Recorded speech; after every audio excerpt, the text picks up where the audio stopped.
Hi everyone, this is the fourth and final lecture of week 12 and the class actually. Again, I'm going to be going very fast, so you want to keep up with the readings from the biblical text as well as Coogan. Indeed, this video will make a lot more sense if you have read these assignments beforehand, okay? Last time we left off, the poor southern kingdom of Judah was also destroyed about a century after the destruction of the north in 586 BCE, thus leading to the first exile, otherwise known as the Babylonian exile. Luckily for the southern kingdom, however, they were destroyed and exiled by the Babylonians and not the Assyrians, okay? And the reason why this was kind of lucky was that the two nations had different ways as to how they dealt with their conquered countries. As I stated in a preceding video, Assyria, what they did with their conquering nations was that they relocated huge groups of people. They took the conquered people from their territory, removed them, placed them in a different territory. They moved other people into the empty territories, okay? And what they did was, like I said, effectively cut off a land from its native citizens, okay? Which in the ancient days, now too, was a big deal. Tantamount to kind of cultural genocide, okay? Well, the Babylonians did things slightly differently with their conquered people. And this slight difference is probably what aided in the survival of the identity of the Israelite people, and therefore the people, the survival of the literature of the Israelites, okay? After exile, Israelites will be known as Judeans or Jewish. Okay, so at that point, it becomes, the terminology switches a bit, okay? The Babylonians, unlike the Assyrians, so this is one of the main difference, right? The Babylonians, unlike the Assyrians, really what they did was they only deported the creme de la creme of society, okay? And they took this kind of the creme de la creme of society, and what they did was they deported them to Babylon. And what it was really for the Babylonians a kind of deliberate brain drain, right? They really wanted people that were useful to their empire. Okay. However, the deportees were settled. When they got removed to Babylon, they were settled with their own people in very particular parts of Babylon. And what this allowed them to do was really set up kind of miniature Israelite settlements in exile. Okay, and as a result, the culture of Israel was able to continue. It was allowed to be passed on within, this exiled Israelite group who was all kind of sitting or living in the same area. Okay, and which, as I just said, were highly educated. So you have these little educated, exiled Israelite villages, right? Okay, or towns. Okay.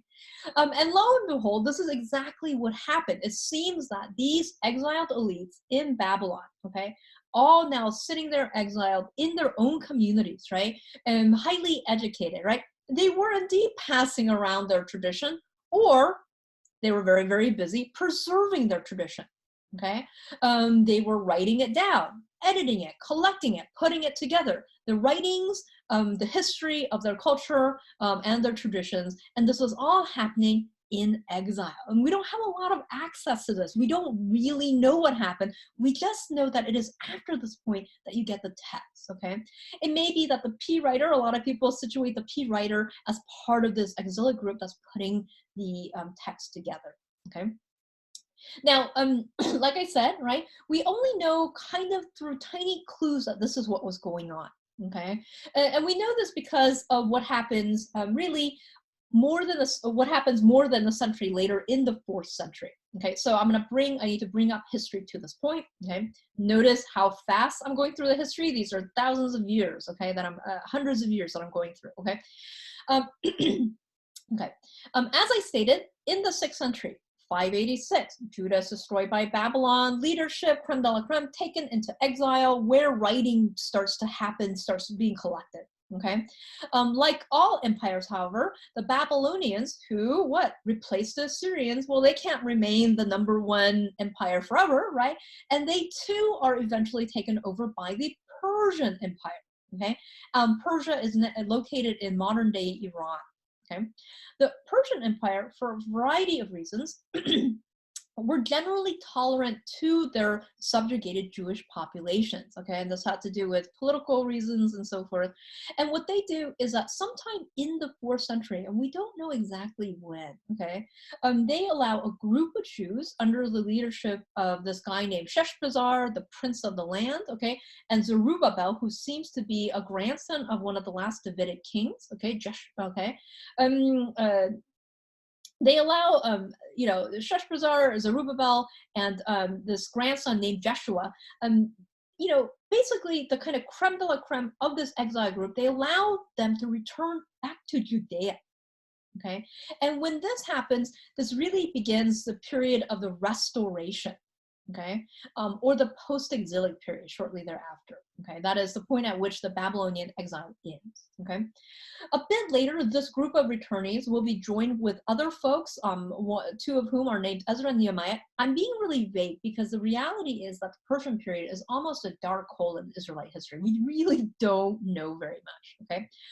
We're told that they're joined by other people named Ezra and Nehemiah, right? And obtain permission not only to return back to Judea, but also permission from the Persian emperor to rebuild a temple to Yahweh, okay? With their own religious leadership put in charge, okay?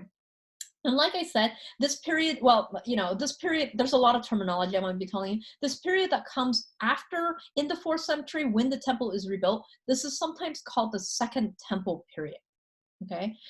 This period, this temple that will be rebuilt sometime in the 4th century, it will last till 70 CE or AD, when the Romans destroy it. That whole time is the Second Temple period, okay?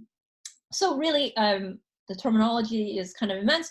There's 3 names for the period that begins in the 4th century, okay? And I'm going to tell you them in order. That's the post-exilic period, the restoration period, and the Second Temple period, okay? The rebuilding or dedication of the Second Temple is described in Ezra and Nehemiah, which are books that are very important, describe a very important point in history, but which are a bit of a mess, okay? However, you can still discern some evidence from what we have in Ezra and Nehemiah, okay? That tells you a little bit what was going on there in the exilic community, okay? First, Ezra is described in a pretty telling manner at Ezra 7 verse 6, all right? So this is how he's described. He was a scribe, that is, Ezra was a scribe, skilled in the law of Moses, that the Lord, the God of Israel, had given, and the king granted him all that he asked, for the hand of the Lord his God was upon him. This description at Ezra 7 verse 6, that Ezra is a scribe, that is someone who writes, right? Skilled, a specialist in the law, that is the Torah of Moses, right? That he is also some kind of leader of the Jewish people in the exile. This is really all very interesting, okay? And it allows you to get some hints about what might have been happening, okay? So some scholars think that in exile, it was these scribes that were kind of intermingled with the religious professionals. It was this religious scribal group that really became, replaced the kings, right, as the heads or leaders of the exiled Jewish community. Okay, or another way to put it is that by exile, the Jews have really morphed into the people of the book, right? Really centered on text. Okay, moreover, from this description that we have of Ezra, we find out that by this time, whenever they are allowed to return, sometime in the 4th century, that this group has written down and collected, that they have some collected body of text called the Law or Torah of Moses. Okay, and so of course people are like, well, is this Torah of Moses, is this the Pentateuch? Okay, some say yes, some say no. There is actually a raging debate about what this is, right? From the text, it seems like it was a little bit smaller than the Torah that we have right now, to be honest, because we are told in Nehemiah 8 that at some point Ezra decides to read from this book of the Torah of Moses, and he reads it from early morning until midday, which hints that this was not a super long book, right? Certainly not 5 long books of the Torah that we have, okay? So probably not the entirety of the Pentateuch, okay? So what makes up, what is included in this Torah of the law, or this Torah of Moses, we're not clear. What is clear, of course, is that the books of Ezra and Nehemiah tell us that by the 4th century, sometime in exile, the Jewish community has compiled a body of text that will be the precursor to the Hebrew Bible. Okay. The other important thing that we find out from the books of Ezra and Nehemiah, again, not the most clearest books, is that at some point in the 4th century, these returnees who are descendants of those exiled, that they will get to obtain permission and indeed succeed in building a new temple, okay, in Jerusalem. And this temple will be called the Second Temple or Herod's Temple, okay? And that's because later Herod Antipas in the 1st century, he will refurbish it. Okay, and like I said, this Second Temple, right, will survive until 70 CE, when it is, or AD, which when it is destroyed by the Romans, and this will lead to the Second Exile. Okay, and this Second Exile, when the Second Temple is destroyed by the Romans, this will last an incredibly long time. Okay, about 1,800 years, about 2,000 years in short, right? This will last until the modern period, when Israel, after the Holocaust in 1949, will finally be again allowed to self-rule this piece of territory called Palestine and Israel. Okay, so this Second Exile will last an incredibly long time. Okay, modern Israel, however, when they get to self-rule in 1949, that doesn't mean they get to rule over Jerusalem. Okay, Jerusalem will be actually ruled by other groups, and modern Israel, the modern state of Israel, will not reconquer Jerusalem until after the Six-Day War in 1967. So think about how long this Second Exile lasts. Okay. Now, when I say return, okay, be it the return of the descendants of the deportees of the first Babylonian exile, this group led by Ezra and Nehemiah, or maybe later returnees from later exile, I want to be clear, that, in saying that, I don't want to make it seem like the land of Israel or Palestine at any point in history were devoid of Jews or those who were descendants of the Israelites. Okay, that's what the biblical text at points kind of make it seem like. Like, what do I mean? Well, if you read Ezra and Nehemiah, they make it seem as if the real Jews, the real important people, well, they were all deported to Babylon, and the land of Judah was like empty, right? There were, and it sat empty until these exiled Jews, these true Jews under the leadership of Ezra and Nehemiah, until they returned to this empty territory in the 4th century to rebuild the temple. Okay, that's the kind of feeling you get from the biblical text, but that is probably not what happened. Okay, and there's a reason why it may want to give you that feeling. Okay, rather, remember I said that the Babylonians were different from the Assyrians because they kind of only deported the kind of top of society, the creme de la creme, the kind of white-collared workers, as you call it. Okay. Most of the population of Judah, therefore, who were like not in government, not scribes, not prophets, most of them were left in the land of Judah. Okay, and guess what? The descendants of these people left in the land of Judah, well, they're still living there in Judah when this exiled returnee gang show up. Okay, and when the returnees show up, now all of a sudden this debate over who is a true Israelite, who is a true Jew, right? And therefore, who has true authority over this group called the Jews, or these descendants of the Israelites? This becomes big, tense issues and questions. Okay, those who are left in the land of Judah, who have been living there for centuries, right? They argue we're the real Jews, right? We're the real descendants of the real Israelites, right? Therefore, right, we get to help build the Second Temple and also help to run it, right? We become leaders. We have the authority, okay? The Jews who are returning from exile, however, those who were the descendants of those Israelites exiled during the Babylonian exile, and hence were not born in Israel, well, they say, no, you guys aren't the real Jews. We're the real Jews. Okay? We're the real Israelites. And as the real Israelites, this temple, which we got permission to build from the Persian emperor, well, that's our temple, right? We're the real Jews, and we're going to run Judah and this temple. Okay, we have the authority. Okay? They also, interestingly, have the book, right? Some book called the Book of the Torah of Moses, right? That they've been writing in exile or putting together in exile, and this probably was pretty instrumental in eventually winning this argument. Okay. In short, what you see in Ezra and Nehemiah are these descriptions of clashes with different groups, lots of arguments about who is a true Israelite or who a real Jew is, right? Who is the real Israelite or who is the real Jew? The descendants of the people who left and wrote the Hebrew Bible and who've now returned to a country that they were not born in, or those who didn't write the Bible, the Hebrew Bible, but have been living on the land forever, okay?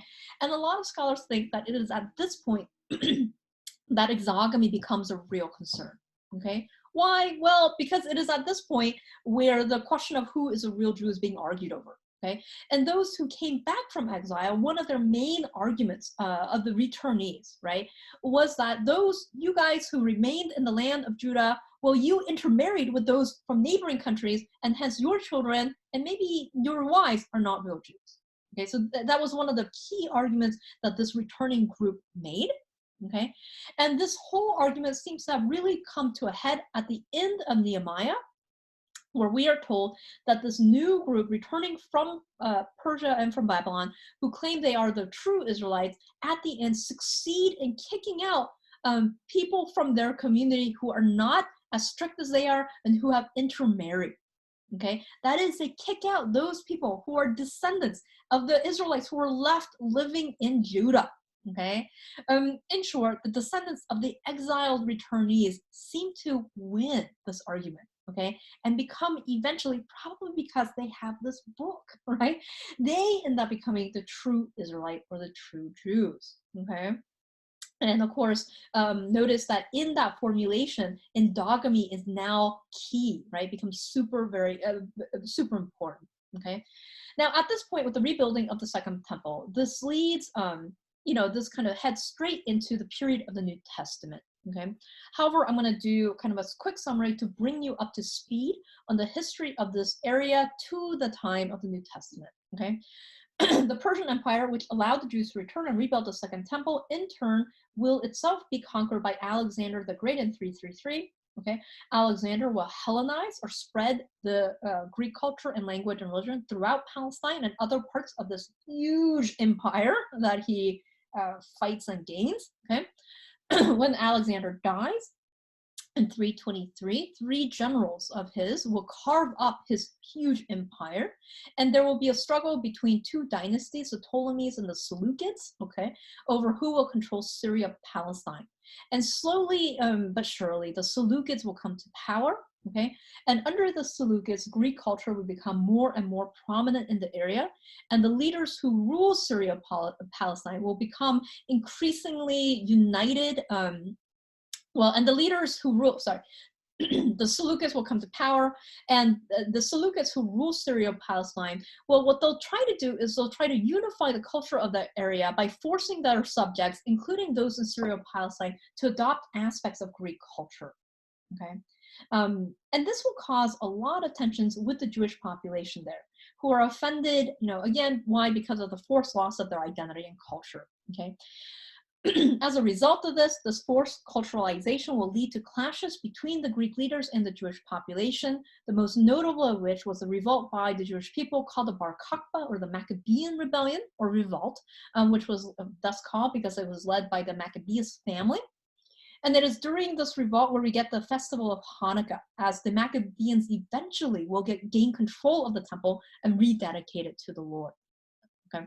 The Maccabean family will become known as the Hasmoneans, and they will rule Syria-Palestine until the takeover by Romans, okay, which will be around 60 BCE, okay. Around 60 BCE, the Romans gain control of Syria-Palestine, okay, and it is under the Roman occupation of Israel that Jesus will be born, will live, will eventually die.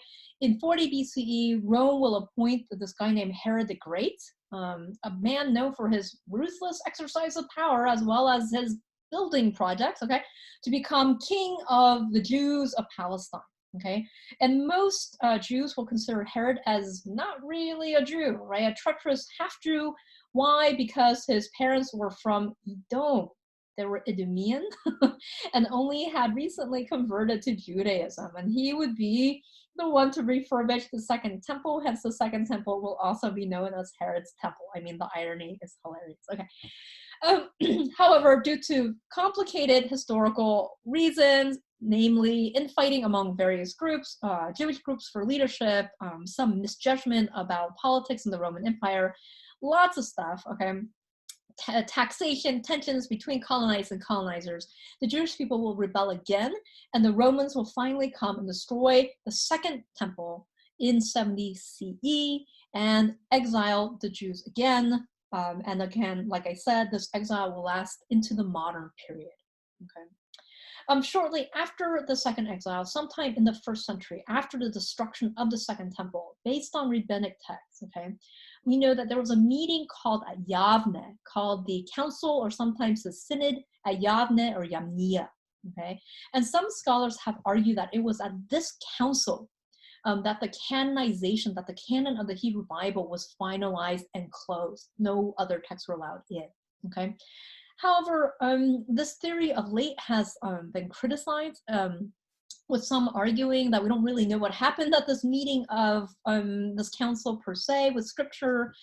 Whatever happened at this meeting, what is clear is that the Hebrew Bible as we now have it, the canon really consists of the canon or list that was associated the most heavily with a particular Jewish group who is really unfairly portrayed in the New Testament, okay, called the Pharisees, okay? So interestingly, the text that we have, the Hebrew Bible, is really the canon of the Pharisee, a very particular Jewish group, okay? As evident even by my short summary, we really don't know much about the formation of the canon of the Hebrew Bible. So really we're coming now to the end from, back to where we started, okay? Much of it is very speculative. Probably by the end of the 1st century CE, there is some kind of canon, and most likely it contained the Torah, that is the Pentateuch, and maybe the prophets. And then it gets really murky, okay? It's unclear what kind of canon it is, how authoritative it is, how open it is, right? And some even say that the canon of the Hebrew Bible did not close until the medieval period, okay? As with all subjects, the more you look into it, the more it shows you how little we know about the whole thing, okay? And with that, we come to the end of our discussion of the Hebrew Bible, this rich and complicated book that we've only started to look at, okay? As evident, there is much more in the canon, in this text, than I have time to discuss, okay? For example, all the prophets, the poetry, the wisdom. I did not have time to discuss any of this materials with you, okay? Really, the course should be probably 2 times or 3 times as long. I hope what we've learned, or what you've learned is that the more you know about this text, the more questions you have, the more you realize how little that we really do know about this text, okay?